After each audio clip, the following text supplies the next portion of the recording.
Unang nakalaban ng Gilas sa FIBA Asia Cup ay ang Taipei. Sa huling pagkikita nila, nabigo din ang Gilas sa manalo, so back-to-back games na to. Natalo ang Gilas sa Chinese Taipei. Yung last game against Chinese Taipei showed how important 𝗠𝗏 Soto is para sa team na to. The triangle offense looked predictable. Ngayon, fast forward to August, ngayong FIBA Asia Cup. And paano in-approach ng Gilas tong laro na to compared sa previous one? Wala, the same way. Sabi nga nila, diba, insanity is doing the same thing over and over again. Ito yung nangyari this game. Let's break it down, pag-usapan natin. Well, since ito ang opener campaign ng Gilas sa FIBA Asia Cup, this is a good measuring stick kung nasaan sila ngayon. Gilas opened the game with a set play. This is a double drag, and then followed by a down screen. Nag-curl si Justin Brownlee, drew the defense a little bit, pero this gets 𝗛𝗏 involved really early sa laro na makakatulong sa pag-execute ng triangle later on. Unfortunately, nagka-2 fouls si 𝗛𝗏 agad at napaupo siya ng maaga, pero sumunod na possession dito, Gilas ran their usual triangle set.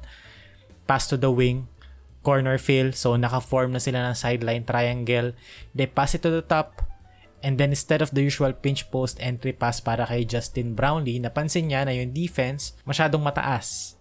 Kind of denying him, pero hindi din masyado, medyo ball watching din ng onte. So Justin Brownlee attacked backdoor, alley-oop, Gilas 2 points. And ito yung magiging 2 points sila ng matagal na panahon.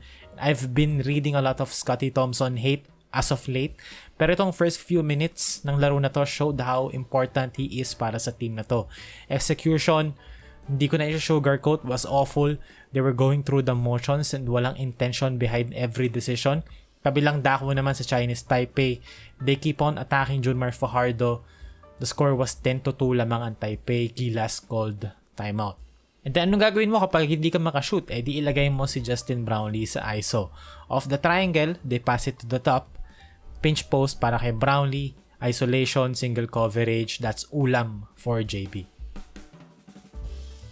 And again, it's Chinese Taipei waxing hot from 3 kagaya ng huling laban nila. Dito, Gilas didn't stop the ball here. For a team na priority tumira ng 3 kagaya ng Chinese Taipei, this was a good shot from them. And para sa Gilas naman, they keep on shooting 2-pointers. Well, hindi nga din masyado eh. They really struggled executing and scoring nung first quarter. And to end the first quarter, some magic from Brownlee. Kung nasa lupa ng Pilipinas to, 4 points sana yun. Pero first quarter ended sa score na 27-16. Justin Brownlee single-handedly binuhat ang Gilas Pilipinas. And magpapatuloy yon sa second quarter. Speaking of Brownlee buhat, coming off a half-court shot to end the first quarter, sa simula ng second quarter, Justin Brownlee scored 5 straight points. He played 12 straight minutes and scored 16 points mula first quarter hanggang sa unang part ng second quarter. And then dito naman, Gilas ran their triangle, Scottie 2-man game, and he got a paint touch.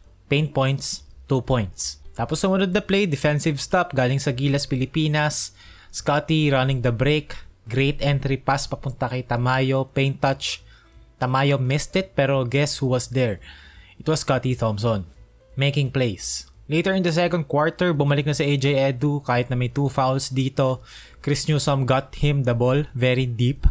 It was a spread pick and roll. Coverage ng Taipei was over and drop. So ang pressure ay nasa big ng Taipei to cover Newsome and eventually yung roll ni 𝗛𝗏. Newsome was patient with it, kept his dribble alive, nag-probe siya rito and waited for 𝗛𝗏 na mag-dive para maging 2 versus 1 yung play. Kasi nga naka-drop naka-over 𝗛𝗏 nag-dive 2 versus 1, finid ni Chris Newsome papunta kay 𝗛𝗏, 2 points. And Gilas can't seem to find rhythm. Palaging short run lang sila pero lalaylay rin agad.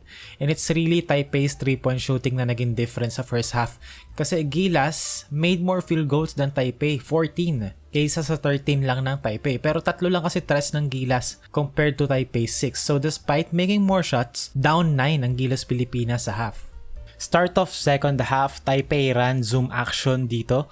Yung screen ni 𝗪𝗏 brought 𝗛𝗏 out sa perimeter. Kaya wala siya sa position to fight para sa offensive glass. So nakuha ni 𝗪𝗏 yung offensive rebound.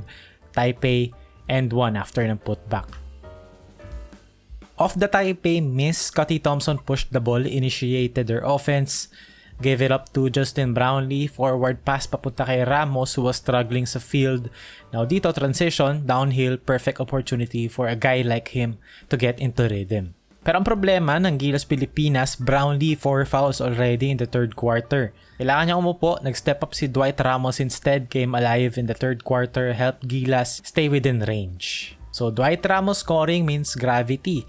Dito Ramos paint touch, blue by his initial defender, drew another one sa help, good cut from KQ sa weak side. Dito, 𝗛𝗏𝗏 Thompson pumasok sa game. 3 minutes remaining sa third quarter. Dito, nag-playmake siya, finding 𝗠𝗶𝗵𝗵𝗵𝗵 underneath. Pero does it really matter if Taipei is scoring in threes? Dito, Taipei attacked Fajardo sa pick and roll. Taipei lead as ballooned up to 14 late in the third quarter. It was 𝗛𝗏𝗏 Thompson again making things happen. Dito, isolation post-up, baseline drive, blow-by, drew some help. Another paint touch para sa kanya, feed to Edu who eventually scored underneath. And again, it was 𝗛𝗏𝗏 Thompson basically binuhat ang Gilas sa last 3 minutes ng quarter na to.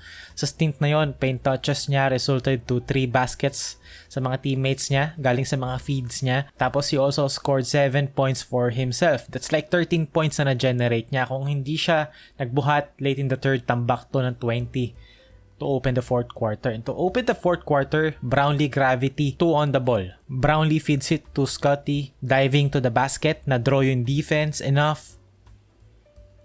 And then 𝗛𝗏𝗏 sprays it out to KQ sa weak side corner.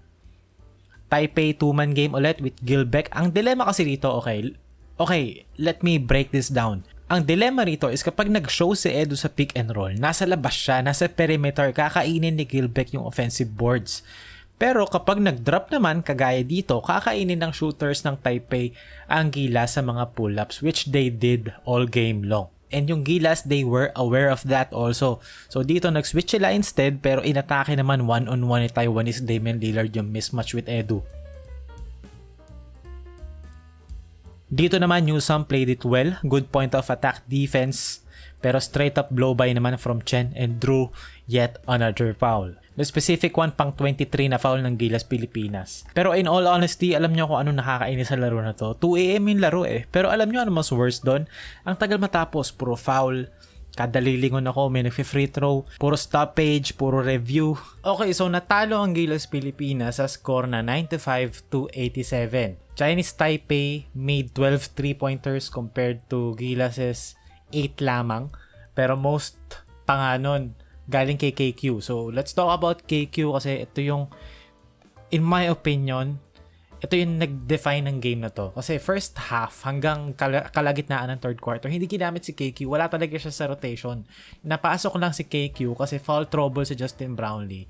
Nakuha niya yung fourth foul niya like a couple of minutes, diba, sa third quarter. Tapos eventually, diba, si 𝗵𝗵𝗵𝗵𝗵𝗵 pa yung leader ng locals in terms of scoring para sa Gilas Pilipinas. So, I know a lot of people would say na parang walang sense.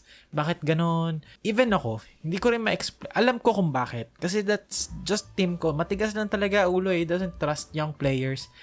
Bibigyan kanya ng listahan ng reasons na walang sense kasi doesn't understand the system well, medyo erratic, mga ganyang reasons na I'm so tired of hearing na alam mo yun. Kasi si 𝗵𝗵𝗵𝗵𝗵𝗵, we could all assume, hindi naman natin alam yung isip ni Coach Tim, pero we could all assume na kasi medyo erratic si KQ. He makes decisions na medyo, wala sa sistema. Same as Carl Tamayo, medyo trigger happy and medyo struggles sa defense. Like Arvin Tolentino na bangko sa Ginebra na nung na-trade outside of Ginebra, naging superstar. Kasi, di ba, in Northport, wala silang pake kung medyo minus defender ka. Nakaka-score ka eh. So that's the logic of Coach Tim Con kasi minsan. Na parang, mas pipiliin niya na maging mediocre yung team or maging pangit yung performance ng team basta yung mga nasa loob executes his system, executes kung ano yung gusto niyang mangyari, oo lang sa kung anong sinabi niya. Pero yung mga players like 𝗵𝗵𝗵𝗵𝗵 na medyo may sariling mundo, medyo hindi ganong sumusunod occasionally, yun yung mga nababangko, which is unfortunate kasi yun yung kailangan ng Gilas Pilipinas eh. Diba sa game na to, diba, binuhat ni Brownlee for 2.5 quarters or 2 quarters buo tong team na to. Pero after nun, diba, it was KQ who led the charge para sa Gilas Pilipinas. Kasi KQ didn't care about the triangle whatsoever. He just wanted to win the game. And sometimes, yun lang naman yung kailangan mo as a team. Kailangan mo lang manalo. Who cares? Diba? I understand na para manalo, kailangan mo i-execute yung offense. Diba? Pero, minsan kasi, masyadong nagre-rely sa system. We also have to account. We should let the players play as well. Yes, 𝗶𝗵𝗵𝗵𝗵𝗵𝗁 might not execute the system as well as, a guy like Calvin of Tana, pero at least 𝗶𝗵𝗵𝗵𝗵𝗵 can score 17 points. Actually, hindi na bago sa akin to as, alam nyo naman kung matagal na kayo nanonood, isa ako sa mga biggest Team Cone fanatics. Pero sometimes we have to draw the line as well. We have to call it out kapag kailangan or kapag necessary. And I feel like mapagilas man or sa professional team, liga na thou shall not be named, the past couple of years, medyo napapansin ko na masyadong nagiging ganito yung syndrome. Masyadong nagiging laging ganito. And I think executing the system better is not the solution.